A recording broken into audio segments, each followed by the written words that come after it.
Hello, awesome business owners and entrepreneurs. This is Edward Zia and the amazing Martha Arifin here. Say hello to everyone, Martha. Hello, this is Martha.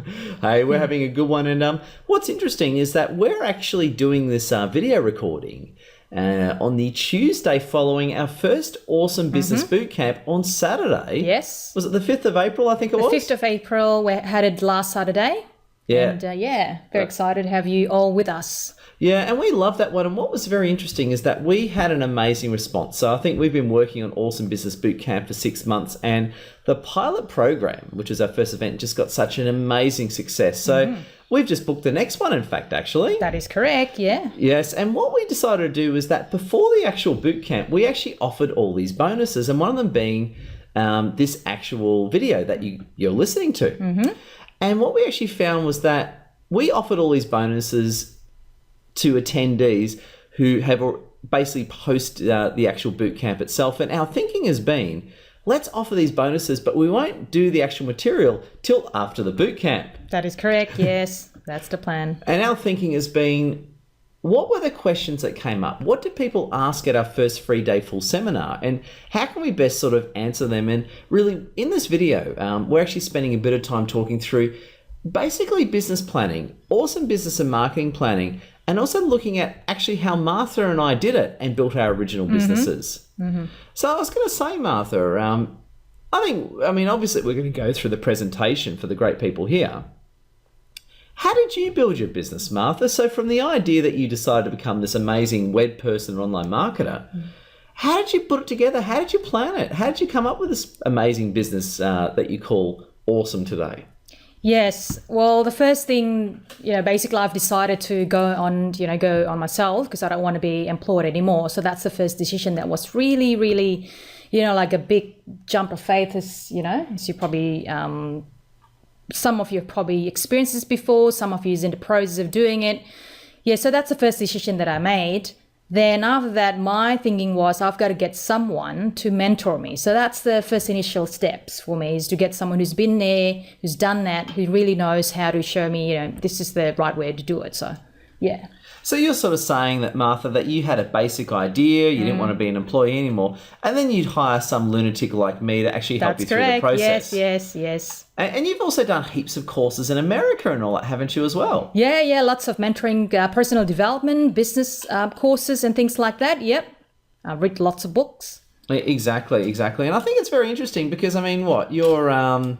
you're a mother as well, you're married, and you're also a successful entrepreneur, completely self-made. Is that right? Yeah, if you say that. Yes. And it's funny, and in my story as well, a lot of you guys might, and girls out there, we can't be so sexist, guys and girls, usually if you look at sort of my story, again, I don't want to sort of play the violins, but what happened to me was I used to be a very high-performing marketing manager before the age of 30, before the global financial crisis. And I made a few big mistakes. And one of the big mistakes that I made was I took my life a bit for granted. And I tried to start up a few businesses and they failed completely miserably. And long story short, I thought I'd do a business right during the GFC or right before the GFC. And what happened was my business didn't work during the GFC. And really what happened is I tried to get a job again and I just couldn't. And for me, I lost all my money. My fiance left me, lost all my money when I was the age of 29, and really lost a lot of the wealth that I spent my 20s accumulating. And I suppose for me, it was a very humbling experience. And when I came back, I started my business when I was about 32, and I'm 35 here. And I think the interesting thing is in getting to know someone like Martha is Martha's built an amazing powerhouse business in such a short space of time. And you're the quiet achiever, aren't you, Martha? I am quiet, yes. Exactly. And and so in other words, I tend to do a lot of talking, but we make a great combination. So what we're going to do as a bonus, really, for people who attended Awesome Business Boot Camp, or even have found this buried deep within my blog. Because what's interesting, even though this is a free giveaway, I've actually buried it deep in my blog. So unless you know where it is, you can't find it. Very clever, Ed. So what we're going to do is we went through this in the actual seminar, but we're going to go through this again in just a little bit of detail, just as a follow-up from the Awesome Business Bootcamp. Now, we want to talk about basically business and marketing planning for success, and this is how people can actually do it. And really, when we're working through the process, is that there's 3 extremely important pieces of paper. So basically at the Business Bootcamp, we just taught people really the range of cutting-edge sales and marketing tools. And then, the thing that we don't like is people learning all this great stuff, then going home and doing nothing. So what we did was that we then came up with this process to help people upon leaving the actual seminar to go and achieve something in their business. Now, there's 3 documents. There's a business and marketing plan, 90-day project plan / action plan, and also the weekly KPIs. Which is your favourite document out of all these, Martha? My favourite documents would be the weekly KPIs, which is the key performance indicators, for those of you who don't know what it is. It's pretty much what it said is a weekly shopping list. So that's my favourite. Exactly. And I think the big part of it is that there's a lot of logic going on here, and there's only 3 pieces of paper, but what we've personally done and what we recommend to our clients and the great people that we work with is that you really want to have clarity in where you're going. You want to know what you're trying to earn, how you're trying to go about it, and you've got to have some structure helping you. And ultimately, the weekly KPIs to me is the most powerful document. They're the weekly routines and things you need to do to actually make your business work. That's right. Because people are, asking us about, okay, now that I've got this plan, how do I achieve it? And sometimes you focus too much on the big picture, but you don't really, on the day-to-day basis, we don't do the actions to take you closer to the goal. And that's what the weekly KPIs is all about. Exactly. So we're just going to run through it. And here's a big thing, and we see this all the time in grumpy categories of us.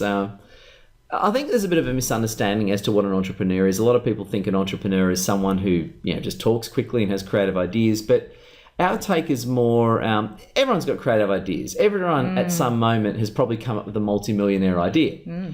But have they actually went and implemented and succeeded? That is correct. Of course not. So to me, and what I suppose I think of what entrepreneurialism and entrepreneurship means to me, is basically the ability to actually implement and create something beyond the creativity. What's your take on the topic of entrepreneurship, Martha? Yeah, and it's also something that, hey, just take your step further, like a bit further than what you think you could do is also an entrepreneurial material.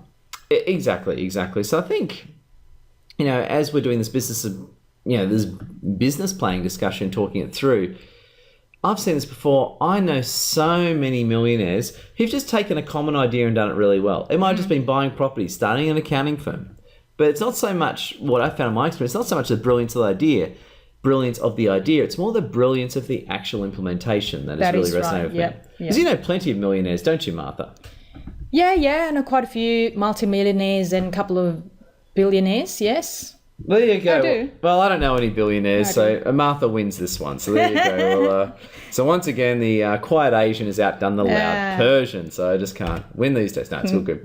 And this is what we're saying during the actual seminar, is that we want people to actually leave and implement, what they've learned on the day. And here's a few things that I really want to sort of ask you to think about post, be it you found... this post secretly hidden on my blog, or be it that it was emailed to you. I suppose the points I sort of want everyone to consider is really what's working, what's not working, and what must you do more of. And we spoke about this at the start of the event, Martha. What is the big why? What is the reason that you want to achieve things? What's driving you? The big reason is number one, I think for me, is because then when things get really tough, then you go back on, if you don't have a big reason beyond yourself, then you just go back to, I'm just going to, back to my bed or whatever it is that just off your comfort zone. And you don't really push yourself out there. So the big why is really the big reason why you're doing the things that you do, which is very, very important.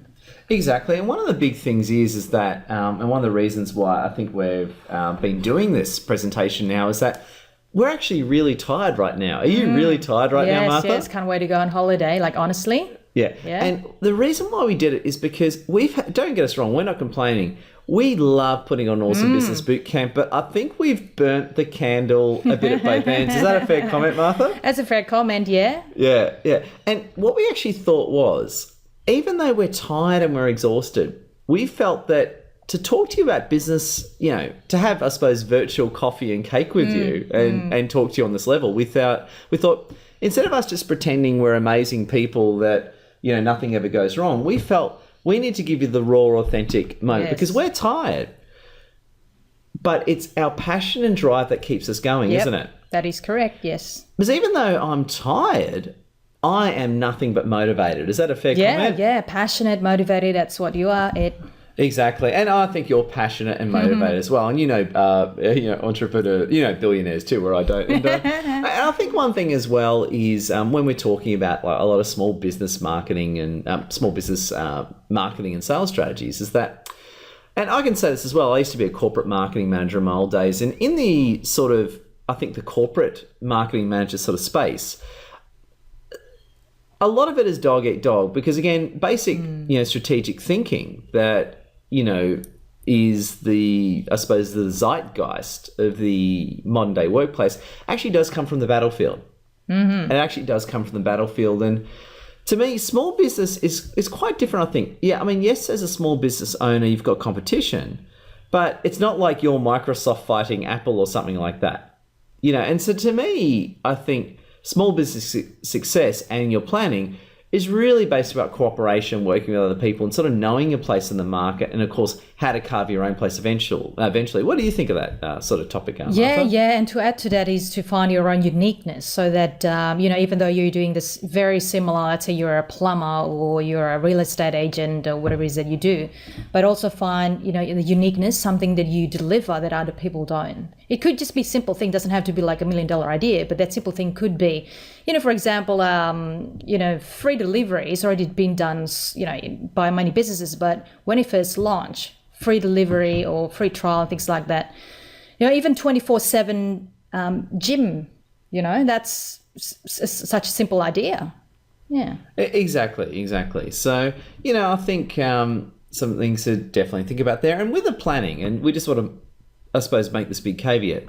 We're not telling you to plan for the sake of planning. We're just talking about, writing up 3 pages. And just to clarify, the format that we recommend, you don't actually have to write out the way we want. You just might write it on a bar napkin. You might sit there and write 30 pages. And to me, it's about planning in a way that suits you and gives you that clarity that you need. And to me, if you're not feeling clear and you're feeling misguided, you really want to do a bit of planning to make yourself feel good. So exactly that. I think it's about combining pure logic and pure vision. Yes, that's right.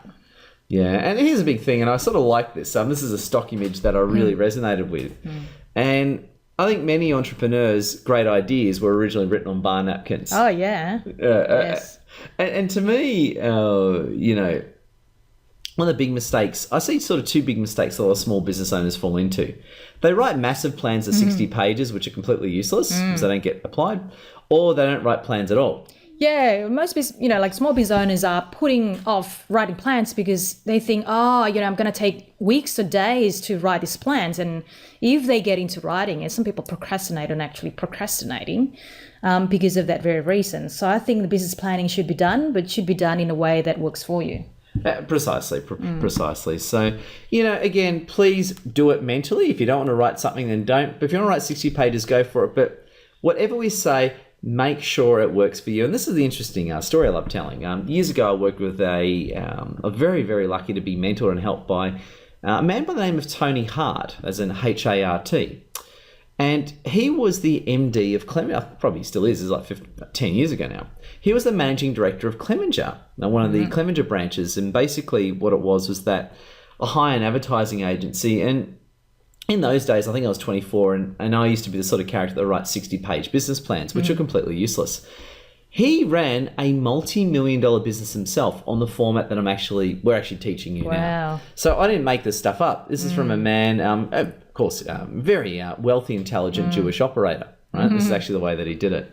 And so what I'm going to do is I've actually got my older plan from April 2013. I like showing it off. And by the way, I'm not saying this is right, but this is the way I've done it. And this is exactly the way Tony Hart told me to do it. And for years onwards, I've done it myself, and I've recommended this to thousands of people now, and I get nothing but praise about this kind of format. So, full reference to Tony Hart, I'd like to say that I did it, but I did it. He did it. So, he gets all the kudos here. Tony will be retired now. So, what I've done, I'll just go back a little bit. So, there's 3 sections. You can probably see my mouse cursor. There's the business, on the first page is a business statement, vision, and 2014 goal. Mm-hmm. Then you have key success factors and problem areas to watch for.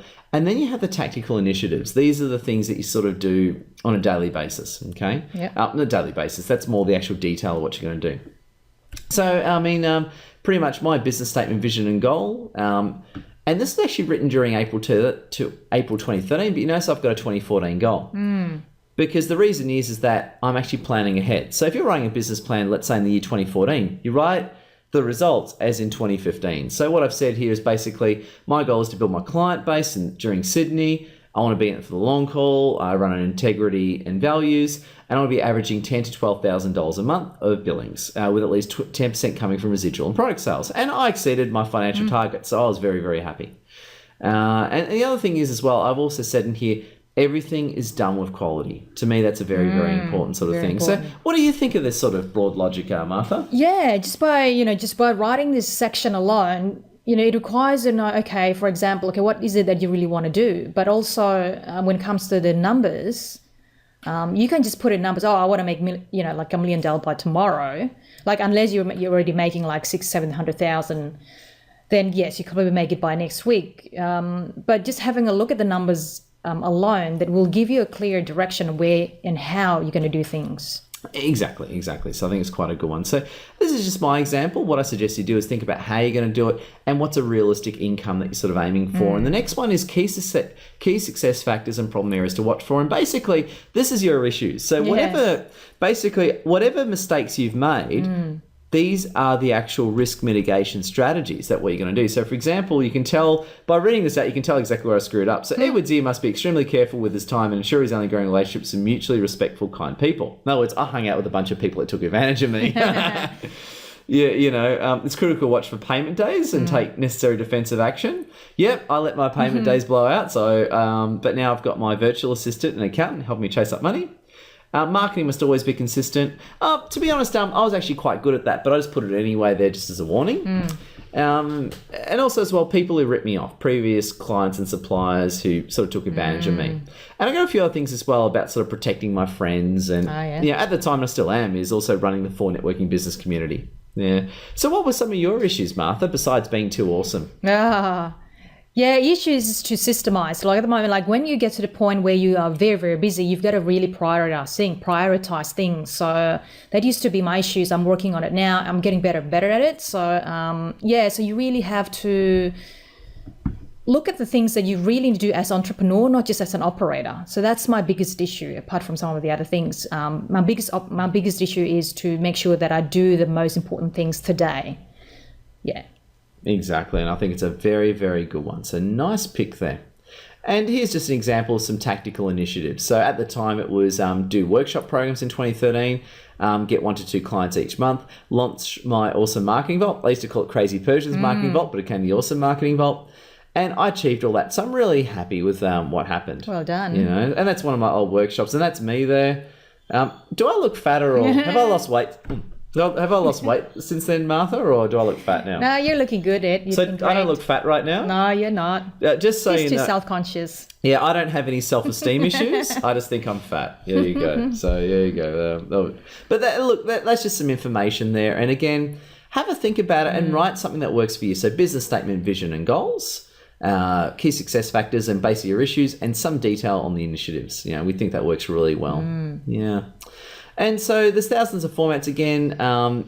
We're talking more from an operational business viewpoint. Now, I'm just going to sort of gloss over these, because again, this is more just the detail that came in the actual PowerPoint presentation for those that attended. But this is actually the presentation that I was actually taught at university for writing a marketing plan. But again, I don't really recommend it for business owners, but just in sort of talking it through, it's this is quite detailed. So you can write a business plan this way. You do the summary, you do a summary of what's going on, the business, the market, a marketing plan, finances, and conclusion. But this is just an extreme example I'm putting in there just to illustrate from all those detailed people. But again, if you want a massive business plan, business.gov.au, because obviously we're based in Australia, that has some really good massive templates aiming for 60 plans, but we're not sort of after that. And here's a few other questions that I'll just quickly shoot through. So as you're writing it, what's your goal for the year? What'd you stuff up? What'd you nail? What unexpected threats hits you? What wins did you have? And why did this all happen? Always good to understand the mechanics.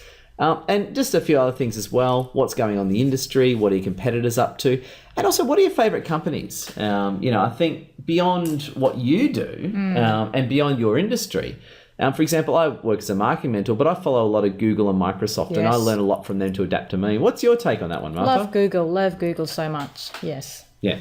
So surprise, surprise, we're all sort of tech people around here. And there's just a few other things as well, things about pricing, technology, market going, that sort of thing. And there's a lot of stuff on YouTube. So, feel free to, hire us if you want or buy one of our online products. But there's also a lot of free stuff on YouTube that sort of gives commentary on this topic as well. That's right. Yeah. So the one thing that really works for me is that, because if you're searching on YouTube or if you read lots of books, which I would recommend that you do as a business entrepreneur, is to read into your industry or something that you really want to master in. Like 30 minutes a day, like throughout the months, like throughout the years, you'll become a master of what it is that you do, but really invest on it. But while you're looking for that, just make sure that you implement not just, I know this stuff, but just take one nugget from maybe every single chapter you read or webinars that you've attended and just try to implement it. It's a compound effect. What you do daily that makes a lot of difference. Exactly. And what I've got here, this is content from the actual workshop. And depending on what year you read this, please always think ahead, new technology, and think ahead as to what you can do. And there's a bit of a duck face from me, but here are just some verbal points that we have when you're sort of working out your business. Come up with something challenging but realistic. But make sure it's sustainable. Plan for problems. In fact, expect them. That's so positive. Be sensitive to wins. Try and understand why things happen. Watch for the trends and do it yourself. And here's a big thing. This is the 90-day action plan. And that's sort of the direction. This helps prevent overwhelm. This is pretty straightforward, and it's actually from large companies. And this plan's very, very simple. The 4 categories. One's urgent. Oh my God, I got to do it now. One is important or sort of urgent. That's something that can be 30 to 60 days. One is more development, such as, look, as long as I do this within 60 to 90 days, it's okay. Yeah. And 90 days and plus is more future technology. That's more ideas on the horizon. So a good example, let's say you've just started your business tomorrow. Urgent might be you need business cards. You need a logo and business cards. Within 30 to 60 days, it might be set up your email marketing platform. Yes. Within 90 days, it might, 60 to 90 days, it might be set up your LinkedIn profile, or Facebook profile. And of course, let's say 90 days plus, it might then be to run an event of some form. That's right. Yeah. So as a small business owner, you've got to really know how to prioritize yourself. Exactly. And so there's just a few samples there. And we always say, what's the lowest hanging fruit? So please don't try and do 85 projects at once. Please try and do 2 or 3 projects at once. And you can use this as an ongoing tool to sort of divide up what you need to do. So please don't, if you're getting overwhelmed, look, it doesn't help you. And again, good process helps minimize overwhelm and gets you going on with your life. And like all things, as you get ideas, even if they're bizarre ideas, please record them. It's always good to record ideas in the future technology, nice idea one day sort of box, because these ideas can actually turn into things. That's right. Yeah. So there you go, little cute caveman right there, or cave girl, I should say. And look, the 90-day project plan is pretty obvious, but I want to spend a bit of time is on the actual KPIs. Now, KPI stands for Key Performance Indicators. It's terminology for the workforce, and it's your weekly shopping list on basically how to succeed. These are the things that you have to do to make things really sort of work and resonate. And this is my own example from April 2013, and this is what I used to do every week to build my 6-figure business. So I go to 3 networking events a week. In case you can't read it, I'll just read them out. I used to go to 3 networking events a week. I used to go to 3 coffee chats and partnering meetings a week. I used to do 3 nice things a week. For people, I used to ask for business at least 3 times a week. I used to post on Facebook every day. Every day I'd clean up all my emails as best as I can. I'd ask and give referrals 4 times a week. I'd at least work out 6 times a week. I never actually did that. I do it now, but I didn't then, so I used to be a bit fat. I've got personality issues. I used to blog once a week and a few other items in there as well, which is sort of relevant to what I was doing. So I think, at the end of the day, it's really important that you've got clear structure and you know what to do every week to really succeed in your business. What do you think of this topic, Martha? Very, very important. This is probably the most important document as a business owner is that that you really follow this list. Because your goals, when you break it down, let's say you have a year goal, break it down into, okay, next year, this is what I want to achieve, in terms of numbers, in terms of number of clients or whatever it is, right? Lose weight, release weight, should we say. Then you go down to like 6 months, 3 months, next week. And this is just the weekly KPI. So, if you do this consistently, then you will definitely get your goals. Yeah, exactly. So I think there's something for you to all think about. And again, these are my own KPIs. I'm not saying you have to do them. You might come up with something a lot more interesting. And the trick is that, just to clarify, these aren't results. So the difference between a weekly KPI and a result is a KPI is going to 3 networking events, not getting 3 clients. So the trick is you don't put the results up, because chasing results can be stressful because you can't guarantee results. But you can guarantee the actions. So you want to make sure that the process and actions you're following will yield the results. So in other words, you're not chasing success. Instead of you worrying about whether you succeed or not, you're worrying about whether you do the behaviours that if you do will lead to your success. That's right. So it's like, I used to do a lot of dragon boat paddling. Like if you say, okay, how do I like paddle this fast, like a cheap blah, blah, whatever it is, right? So, but then if you break it down into, okay, in order for me to do that, I've got to, within let's say 8 months or, run for city to serve, you break it down into, okay, what do I need to do in the next month, in the next week, in the next 3 days? So what do I have to do today? So that means I've got to run, I don't know, X number of kilometers today. Or do you want to start with, fast walk, something like, and it becomes very manageable. But if you look into this big picture only, and it's like, it's just become overwhelming. Some people just, retreat back and not do anything because it's too overwhelming. Yeah, exactly. So I think, it's certainly good to sort of break it down that way and sort of think it through. And of course, make sure you get yourself an accountability buddy. So, we're all about love around here, and we're about really getting along well with people. So get yourself a good accountability buddy to help you do it. Be it you hire someone like us, or you get your friend or your cat or whatever that sort of works for you. And that's pretty much it. We sort of, this is then the next step when we had it, and I quite like that sort of photo. Yeah. But I think what's interesting, I suppose, in this sort of bonus that we I've buried in my blog and we send to people, post a lot of our events. I think, on 2 things. A, it's really important to have that business and planning. And also as well, in thinking about how you can succeed, what are the things you need to do to really get the success that you want? Yeah. You also think about if you need help. But sometimes, as I don't know about other people, but myself, I'm reluctant. I used to be very, very uncomfortable asking for help. I don't know, a bit of a security issue, being perfectionist or whatever it was. But in order for me to achieve my goals, I need people, I need team around me. So it could be mentor, it could be accountability partners, could be, your team members, could be, but I need someone else. So just don't be afraid to ask for help, That's just my thing, which I think is very, very important for me. Exactly. So there you go. I trust that helps. So unless there's anything else, Martha, we'll let these awesome people get back on with their day or night. Yes. Yeah. And look, hope it helps. I hope if you've been to one of our workshops, you found it of value. If not, love to see you at one. And look, feel free to browse our website. So Martha's is, if you just Google trusted web expert, or Google Martha Arifin or myself, Edward Zia. Feel free to Google us and check out what we do. And look, if you need a hand or anything, we certainly love to help. So please, think about entrepreneurship, get your plans in there, and really develop a compelling product and have a really good plan to help you deliver it and make tons of money. Yes. Well, this has been great talking to you all. So this is Edward Zia signing out. And Martha. Bye, everyone. Have a great day or night, everyone, and keep up the great work. Bye. See you.